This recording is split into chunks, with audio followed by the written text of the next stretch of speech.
Le deuxième focus que je voulais faire avec vous, c'était vraiment la santé des kinés. Et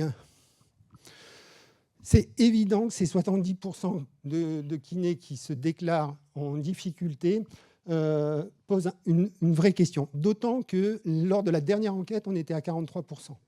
Donc on a une dégradation assez nette et importante. Et point important, tout ça, l'enquête, elle était avant la déconvenue conventionnelle que la profession a eue en juillet. C'est-à-dire qu'en plus, par-dessus tout ça, vient se mettre une problématique conventionnelle qui n'apporte pas les solutions aux kinés. On a, comme Joy l'a évoqué, 45 heures de travail hebdomadaire en moyenne. Pour moi, ça montre bien qu'on ne peut plus adapter, en fait. On ne peut plus augmenter le temps de travail, on est au maximum de ce qui est possible.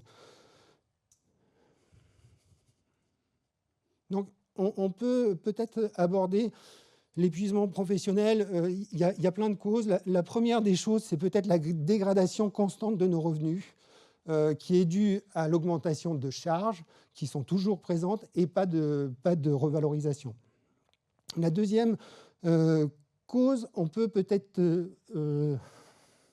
parler sur la charge de travail.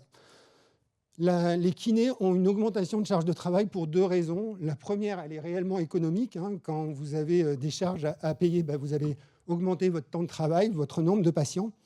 Et puis ce que Joy évoquait, c'est qu'on a un mur démographique avec des demandes de soins qui explosent et les professionnels ont vraiment du mal à refuser de prendre en soin des patients. On a également un manque de reconnaissance. Alors, on va prendre quelques exemples du manque de reconnaissance de la profession. Le premier, je ne reviens pas, c'est vraiment les revalorisations conventionnelles qui ne sont pas venues. Et pourtant, on a les contraintes de cet avenant. Autrement dit, la profession a accepté des contreparties à un certain nombre de contraintes dans la Convention.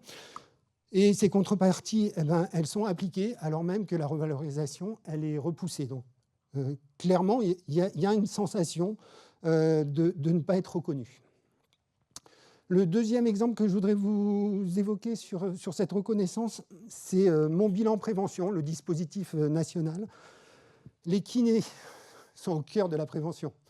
Dans leur vie de tous les jours, ils font que de la prévention. Et pourtant, ils ne sont pas parmi les professions qui ont été choisies pour travailler sur mon bilan prévention.